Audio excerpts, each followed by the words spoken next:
Activité d'appropriation orale par groupe, à dominante parler en interaction, le jeu de Go Fish. Donc le jeu de Go Fish, c'est un jeu traditionnel qui se joue avec un jeu de cartes classique, qui peut se jouer avec un jeu de cartes classique, mais également avec un jeu fabriqué maison qui, par exemple, comme dans le cas présent, reprend les personnages d'un album, ici The Old Lady Who Swallowed a Fly.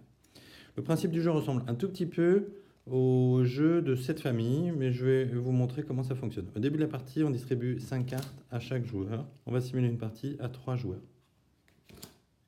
Normalement, les joueurs tiennent leurs cartes devant eux en éventail.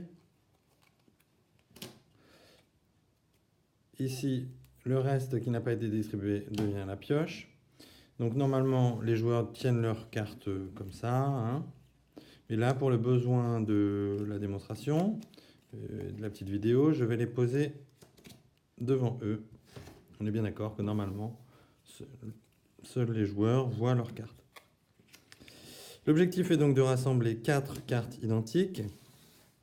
Et pour ça, comme au jeu de cette famille, on va demander au voisin, au joueur de son choix, de nous donner non pas une carte, mais toutes les cartes de la famille en question.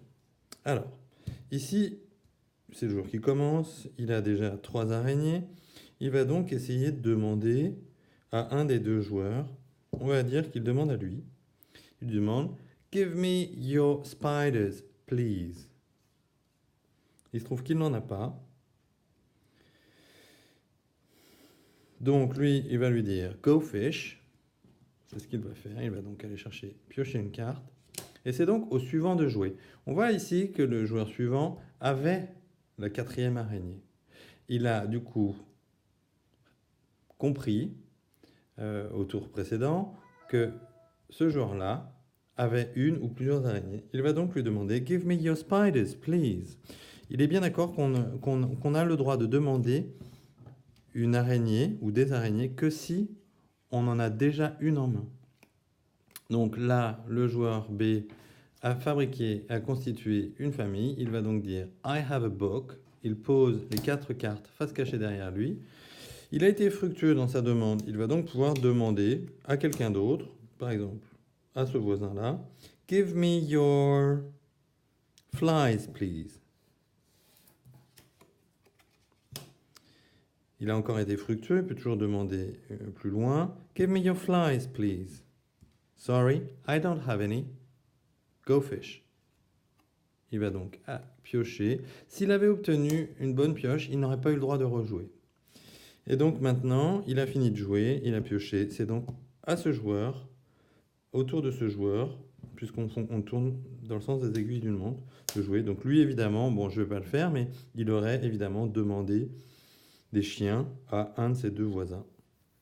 Alors donc, pour récapituler, c'est un jeu qui se joue dans le sens des aiguilles d'une montre. L'objectif est de rassembler 4 objets identiques. Quand on a rassemblé 4 objets identiques, on les pose devant soi en disant « I have a book ». Lorsque l'on demande à quelqu'un si on a obtenu gain de cause, enfin pas gain de cause, mais obtenu la carte que l'on souhaitait, ou les cartes que l'on souhaitait, on a le droit de rejouer. On a le droit de demander une carte, par exemple des mouches, que si on en a déjà en main.